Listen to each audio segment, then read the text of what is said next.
This podcast is brought to you by Progressive. Most of you aren't just listening right now. You're driving, cleaning, even exercising. But what if you could be saving money by switching to Progressive? Drivers who save by switching save nearly $700 on average, and auto customers qualify for an average of 7 discounts. Multitask right now. Quote today at Progressive.com. Progressive Casualty Insurance Company and Affiliates. National average 12-month savings of $698 by new customers surveyed who saved with Progressive between June 2021 and May 2022. Potential savings will vary. Discounts not available in all states and situations.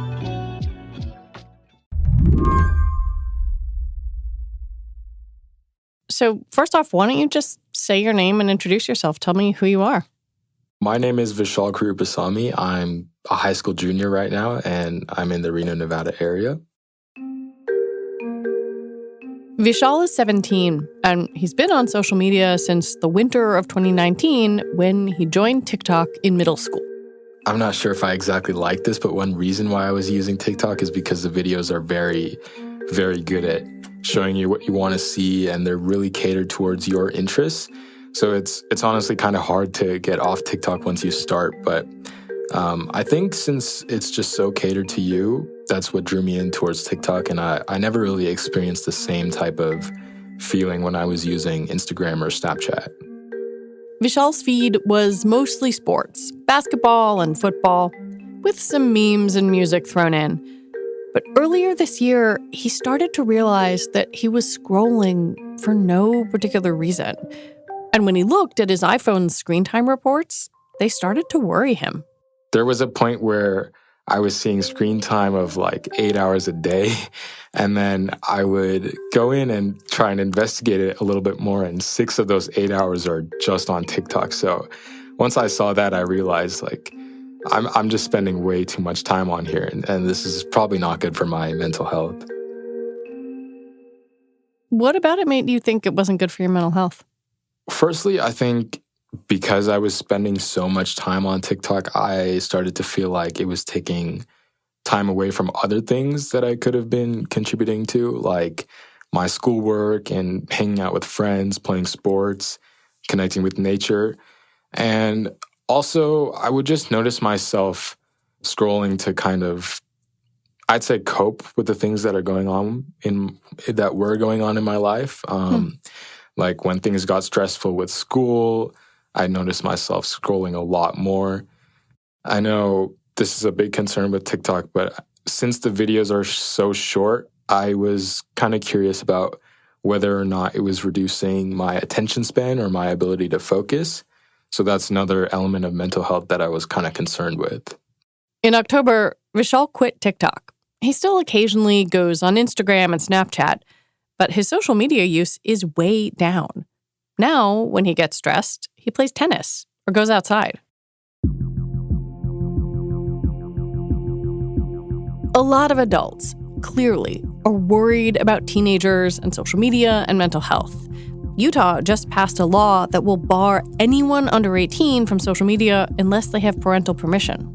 This is about empowering families, it's about empowering parents, and it's about holding these social media companies accountable for what we know now. This is a data-driven approach, and we know this is killing our kids. We have to start there. Other states are enacting or discussing similar laws. But in these conversations about social media, Vishal says adults are missing a few things. The benefits of online friends and joining social movements, for starters, but also just the perspectives of kids. A lot of the sources that they get their information from are usually not directly from a teenager, so it's kind of a diluted perspective, I feel like. So, if you're a parent, having conversations with your kid to try and understand what it's like for them is a really good idea. Rather than relying on a news source written by an older person, you can talk directly to someone who's actually experiencing it and get a sort of primary perspective. Today on the show, social media and the social lives of teenagers. The good, the bad, and what the science really says. I'm Lizzie O'Leary, and you're listening to What Next TBD, a show about technology, power, and how the future will be determined. Stick around.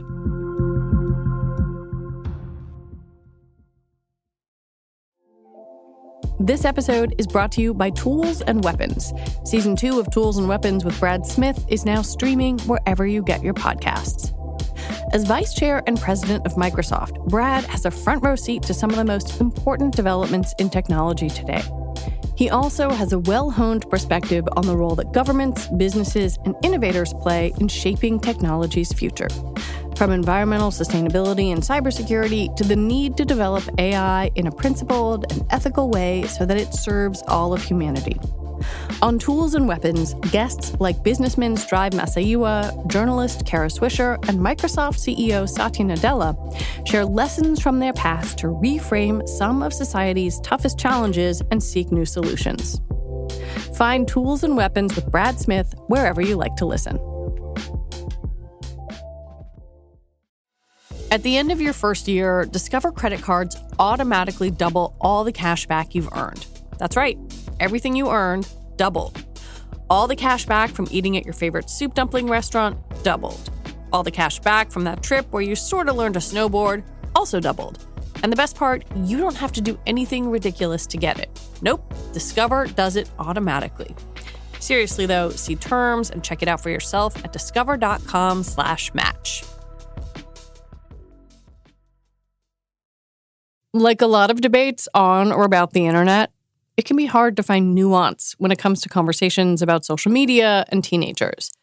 Things can get heated fast. I really didn't want this episode to be consumed with moral panic or sweeping generalizations. So I called up Dr. Mitch Prinstein. He's a professor at the University of North Carolina, Chapel Hill, and the chief science officer at the American Psychological Association. But more importantly, he studies teenagers. And the first thing he wants you to understand is that young people are internally wired to find each other. For adolescents, one of the first areas of their brain developing is the part that makes them crave more peer connections. So this is all a backdrop for understanding what happens when you add in social media to the mix. When did you start to realize that social media itself was going to be key to study in what you do? It's funny. We have been studying how kids get along with one another for so long, their popularity, their friendships, their bullying and peer victimization. And, it doesn't seem like it was that long ago when kids started asking us, wait a minute, you mean like in person? You mean things that we're saying to each other face to face? And we started like, oh, are you like doing instant messaging and texting? Is that what you mean? And over time, it went from a novel new way that kids were interacting with one another to the primary way. And we just realized if you're not studying social media, you're not studying kids' peer relationships anymore. What age are we talking about here? Like the group of adolescents you look at, how old are they generally? We start a lot of our work in around sixth grade or so. So, we're talking about kind of 11-year-olds and up. And it's starting to be too late. A lot of kids are starting to play on social media or with other kinds of tech now, in elementary school. The research around social media and kids is relatively new, and it's not definitive. But Prinstein says it's growing fast. It's probably only been in the last 5 years that folks are starting to talk to each other more, and the research is starting to just explode. A lot of what's out there, though, is still pretty preliminary and descriptive. And what I mean by that is people will look at social media use and an outcome at the same time point. And that's a chicken and egg problem because then you can't really tell whether, let's say, someone depressed was gravitating to social media to get compensatory helpful social experiences, or if it was vice versa, or maybe it was just a coincidence and there's no causal link there at all. I want to talk about this in kind of three different buckets, I think. Engagement, content, and then design. And let's talk about engagement first. This was something you brought up in your testimony to Congress. What do we know about how kids and teens engage with social media? Yeah, I'm so glad you asked this because, this is where there was some old research that since has been synthesized within the research literature, where people put together, all the studies and look at a summary kind of what we've learned. And here's the ruling. How much time your kid is spending on a screen, probably not the most important variable. In fact, there's little link at all between the amount of screen time and any psychological outcome, it seems. And that probably makes sense, right? Some kids might be on there to read the news and listen to a podcast, talk with their friends about it, and that's different than the same amount of time being spent on something that clearly would be more risky. But these are platforms that are built for engagement, right? They want you to keep staying on them. Well, this is where the algorithmic function really comes in. And talking about that big backdrop, let's just think about that for a second. In 60,000 years, we've never outsourced our social relationships to a computer before. We choose who we're friends with, who we talk to, when we talk to them, in what order we talk to them, or see what they have to say. That's all machine learning now. And for kids especially, we're starting to see that those brilliant minds who have, put these platforms together have found, just the right way to keep kids on much longer than they even want to be on. It really sucks you in. Do kids express that to researchers? Have they expressed that to you? Oh, yeah. Wow. In some of the research that we've done and others have done, folks have used the clinical dependence criteria that's used for substance abuse and kind of swapped out the words for substance with social media. And you get about 50% of kids saying that they spend more time on than they want. They can't quit even when they try. They're lying or deceiving others or spending extraordinary efforts just to have ongoing access. It's interfering with their roles, their relationships, their homework. They can't look at their parents in the eye at the dinner table because they're staring down at their phone. I mean, every parent knows this, right? But we're seeing that in the data too. We also taught a class on this at UNC Chapel Hill. Undergraduates, really smart kids, 18 to 22, and we asked them about it. And they said, I bothered my parents so much when I was 12 to get it. And now I wish they didn't listen to me because I now don't feel like I can concentrate. I can't sleep. I wish that my parents had waited before they let me have that device. Then there is the content question. Even with parental controls, the nature of the internet and how people behave on it means teens can be exposed to just about anything. Remember that there's a lot of good that can come from social media, and there are some things that are risky too. But also, every kid's going to respond differently. Some kids might have some pre-existing vulnerabilities, maybe based on their identity or the groups that they identify with, maybe based on psychological risk factors, like a concern about their body shape or a tendency towards anxiety or depression already. So when we think about the role of social media, we do really have to think about it as an equation. It's who you were before you logged in and which kinds of content and features. We can't say it's all because of the kid or it's all because of the platform. Well, yeah, I'm thinking specifically about, I am an adult woman. I'm pretty thick-skinned. I've been a journalist for a long time. But I see sexist content or hateful content that makes me feel bad. And so I guess I wonder, I'm thinking about Black and brown kids being exposed to racist content, to young girls being exposed to sexist content or more radicalizing stuff. And so, how does the research say kids respond when they see those kinds of things? Well, you're absolutely right. I mean, the majority of kids are telling us that they are exposed to extreme discrimination or hate or online cyberbullying on several occasions, as they use it, either directed towards entire groups of people or directed towards individuals because of their membership in a minoritized group.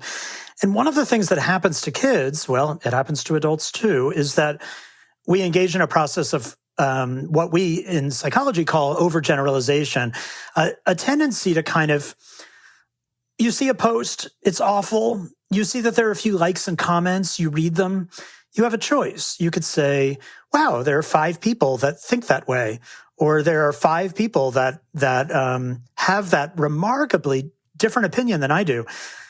Or you can say, that's like half the country that must feel that way. I can't believe those people. Well, we all do the latter more than we do the former. We overgeneralize what we see.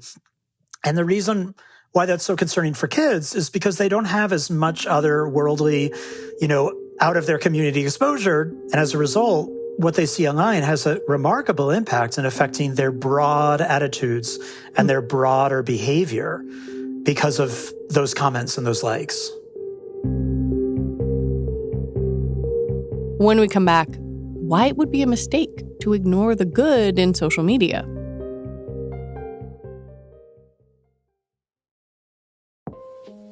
This episode is brought to you by Saks.com. Saks.com editors are always tracking the top styles that are trending right now. Tailored blazers and midi dresses are selling out at Saks.com, especially from brands like Veronica Beard and The Row. And Saks.com editors are seeing Loewe's oversized tote on the streets of New York, Milan, and Paris. If you want your own free personalized trend recommendations, Saks.com stylists can do that and more. Plus, there's free shipping and returns all the time at Saks.com. Okay, Google, use AI to make it sound like I'm at an 80s dance club. Okay. Using AI to generate music for a nightclub in the 1980s. Coming up on this season of Slate's Hi-Fi Nation podcast, what should we make of AI music? So I think it's basically stealing. What about AI love? I'm learning to open up for you.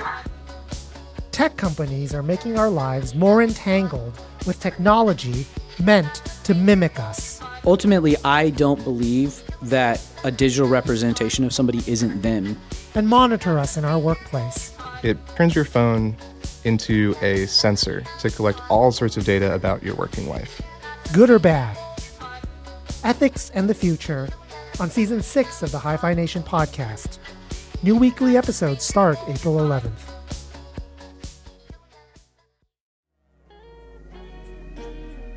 From Pod Save America co-host Jon Favreau comes Crooked Media's weekly series, Offline with Jon Favreau. Each week, Offline explores the worlds of news, politics, entertainment, sports, and business to better understand all the ways our extremely online existence is shaping the ways we live, work, and interact with one another. Catch new episodes of Offline with Jon Favreau every Sunday. Listen on Apple Podcasts or wherever you get your podcasts. What about the brain itself and brain development itself? Because the way these platforms are built, they were built initially for adult brains. And I'm just curious in terms of what a younger brain can do with perhaps less impulse control. Is there any sense of how a younger brain interacts and whether spending time on these platforms affects brain development? Well, we're learning more and more. What we do know right now is that one of the first areas of the adolescent brains to develop is that area that makes us really attuned to social experiences with peers. Whenever you're getting attention or someone nods or smiles or makes you feel powerful, it makes you feel good temporarily. And that's because of a little dopamine oxytocin release in that area of the brain when that develops about a couple of years before you see puberty starting to occur based on observable features, right? So any parent who's had their kid roll their eyes at them when they're 11 years old, that's a sign of their brain developing in that area. So, social media, it turns out, is remarkably activating that exact area because it quantifies how many people have looked at your post, liked your post, commented on your post, forwarded your post, and it's a big dopamine oxytocin hit. And that's, again, something brand new, right? But we kind of are now all these rats in Skinner boxes, pressing that bar to make the light turn on and the food pellet to drop down, because never before have we been able to access that neurotransmitter hit 24/7, 365. It might be hard to listen to this and not think, ugh, forget it, shut it all down. But Prinstein says that could also hurt kids, especially vulnerable ones who are gaining a lot from social media. There are a few things that are really important to remember. First of all, kids that are coming from communities where they feel that they are isolated for whatever reason, but it might be because of their own identity or their own questioning and exploring of their identity. They get tremendous benefit from the opportunity to connect with others who share is similar questioning, can share relevant health information, or even just social support, of what it's like to be on their own. So we don't want to be taking social media away from everybody forever, because then we're really taking away a very important psychological benefit. A lot of kids, secondly, talk about their online-only friends. This is, for adults, crazy to think about, but these are real friendships that they know they'll never meet in real life, ever. But these are close, supportive, really important friendships. And some research is saying that those friendships are serving a function to buffer the effects of stress on major negative outcomes. This is your 1980s pen pal. On steroids. That maybe you got through school, but on steroids, yeah. That's right, exactly, right. And it's important. I mean, it really helps. I would say also, we're seeing that kids have more diverse friends online than offline. That's great. We're seeing that kids get more social support online than offline. That's great. We're seeing kids engage in more civic activism online. That's awesome. Student-led movements because of the ability to unite and educate. That's amazing. So there are lots of really important positives. I've been using the phrase social media with you, but I kind of want to dig down between the different platforms, because I remember when Frances Haugen leaked some of the Facebook files, there was some really interesting internal data from Meta that basically showed that Instagram in particular seemed to be really hard for teen girls because they were comparing themselves against one another. It was very much about the self, but TikTok didn't have that as much because it was performative and silly. Is there anything that allows us to look kind of app by app, platform by platform? Scientists, much like parents, we're having a hard time keeping up with it all because it changes so rapidly. And teens are faster than we are. Oh my God, yeah. And so are the social media companies. So we have kind of all moved, it seems, into talking about function by function. So does this have a public comment function? Does it have a like function? Does it have an algorithmic function? So we can talk about things that are cutting across different platforms. By the time we have a paper out on a platform where we've done a study, that platform is so, a year old, and not the thing in vogue anymore, that, it ends up being easier to kind of look at some of these cross-cutting ways that it differs from our offline experiences and from other technological advances, right? We've had the telephone, we've had email. What makes this different? And it's this constellation of all these changes happening at once, the quantifiability, the public nature of it, the visual form of the medium, all combined with, the algorithms, et cetera. Part of the problem in studying how different platforms affect teens, or adults for that matter, is that the companies don't share all of their data with researchers. So there's a lot of information that we could probably say a lot more if we had access.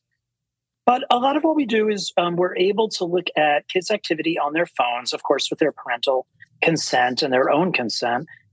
Either they tell us about it or we're able to go into their phones and look at it.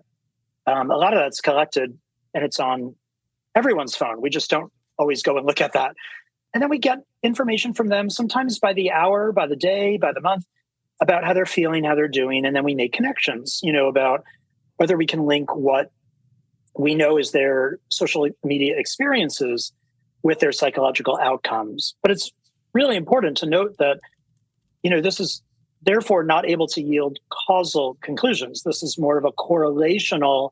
We see these two things moving together. Maybe one precedes the other in time, but we can't say, in a way a scientist would like to say, that social media is causing an outcome. We can only do that if we were to manipulate some of the variables scientifically or randomly assign kids into different groups. And of course, ethically, that would be really problematic. Well, because I think many people think and say there has been a dramatic spike in sort of depression, some suicidal ideation among teens and adolescents, and therefore it's the phones. And I wonder how you respond to that. There is likely some contribution that social media has made to what we now are calling a youth mental health crisis. But those of us who have been in psychology for decades will readily tell you the youth mental health crisis started long before social media. It is not because of social media, certainly not exclusively. It has very much to do with stress, polarization, and long-standing concerns about inadequate mental health care in the U.S. I think we need to not look for a quick fix and think that we should just force the social media companies to change and suddenly kids will all get better. It's not that easy, unfortunately. Yeah, it sounds a bit like saying the issue is not looking over here, it's looking within. Yeah. I mean, look, it was after World War II the last time we made a serious commitment to mental health and built a national infrastructure for mental health. And that was built for adults, for veterans coming back from the war. We've been using that model since the 40s and the 50s. So then when people say, why do we have a youth mental health crisis? I say, well, look at all the science we have on what we would do now if we were building a youth mental health infrastructure today. It would look very little like the one we have. And that's more, where we should be pointing the finger for how we got here, especially when we look at other countries. In the US, we're terrible at this compared to other countries. So we know that the problem is much bigger than just social media. So then what do we do with something like the Utah law, which, is kind of the first big one out there, requires anyone under 18 to get parental consent to join social media platforms? That feels like an inflection point. How do you think that law does, and how should we approach this? It's good that we're paying attention to social media and we're thinking about ways to take what is a Wild West situation and put some reins on it. But I think it's really important that we don't have an all or nothing mindset when we think about this. So taking away the opportunity to gain social support, creating a complete lack of privacy, especially among kids who might need and benefit from an opportunity to have free exploration, that might end up doing more damage than good. So scientifically, we would probably advocate for something that's more about creating a platform's age appropriateness instead. So how can the tools and the notifications and the opportunities be different for an 8-year-old compared to an 80-year-old? Because right now they're the same. And that's probably short-sighted. And similarly, what might be some competencies that we would want a kid to be able to demonstrate, kind of like the driver's test of social media use, before we give them the keys and just let them drive all over the internet, free reign. There are a variety of things that adults, but especially kids, might want to learn and understand and be recognizing before they just go use it in an unfettered, unmonitored way. Well, I know the APA is talking to other states. So what are they asking you and what are you telling them? Well, so we're talking with them about the idea that there could be ways to change some of the functionality on social media to be sensitive to adolescent brain development and psychological development. So take away that like button, take away the use of their data, take away some of the algorithmic work or monitor that content. So a kid who expresses a totally normal concern about their body shape isn't being pointed to a group that teaches them how to binge and fast and conceal that behavior from their parents. I think that if we had developmental glasses on and looked at social media, we would quickly say, oh, there are a variety of things here that make sense for adults, but not for kids. But I'm not sure the companies have modified it with that in mind. I think there's this fundamental tension here, which is, intrinsic to parenting, right? Like your job as a parent, first and foremost, is to keep your child safe. their job is to grow away from you over time. And so it's this constant calibration of who is being independent, who is being a person. We've seen, parents saying, well, parents should get to approve curricula. I'm like, well, but kids also have a role here. And it feels like social media just exacerbates that tension. I wonder how you think we should think about that. I mean, the way that I think about it is that social media has done something different than the implicit contracts we all have with how we give our kids opportunities or things that they can play with. I assume if I buy a toy off a shelf in a normal toy store, right, someone has had to make sure that thing is safe. It's not going to explode in my kid's face. Somebody has made sure it's met some general checks and balances. It's not toxic. It's not going to, destroy my child. As parents now are kind of shocked to realize, oh, wait a minute. No one is looking over social media, though. Nobody has made sure this is safe. I gave it to my kid to use for an hour while I was folding my laundry, but I'm basically handing my kid's development over to someone who's looking to make a profit. And that's a rude awakening, which has changed the social contract, I think, of saying, wait a minute, we can't just hand this to our kids and assume someone's looked it over, because no one has. So now we have to change that, either by creating some oversight or by parents saying, wait a minute, I have to put way more restrictions on this than I realized. And I have to speak up when I find those restrictions are really buried in the platform and they're hard for me to get to and shut off. I know you have a baby, but I don't know if you have older kids. Have you thought about your child or children using social media? Actually, my kids are in pre-adolescence, and I am right there, and we do a lot of things. First of all, I have gone deep dive into all of the screen control, settings. Our kids are not on social media, no, but they do use screens for other things. And we've set up all the parental controls. Most importantly, though, we talk about it a lot. What do you see? What do you make of what you see? Why do you think people do that? Why do you think someone's spending billions of dollars to give you this for free just for your amusement? Why do you think the people who develop this won't let their own kids use it? So we're helping them to build the critical thinking skills, because they will one day be on and they will use it. And we want to empower them to make the choices that are best for them by giving them good questioning and knowledge and information. And then the autonomy to, okay, well, are you using this longer than you wanted to? What does that tell you? When we get there, I assume we will be assessing for problematic social media use routinely. Is this serving your goals? Why did you spend 3 hours on? Did you mean to spend 3 hours on it? To empower them to make good decisions for themselves.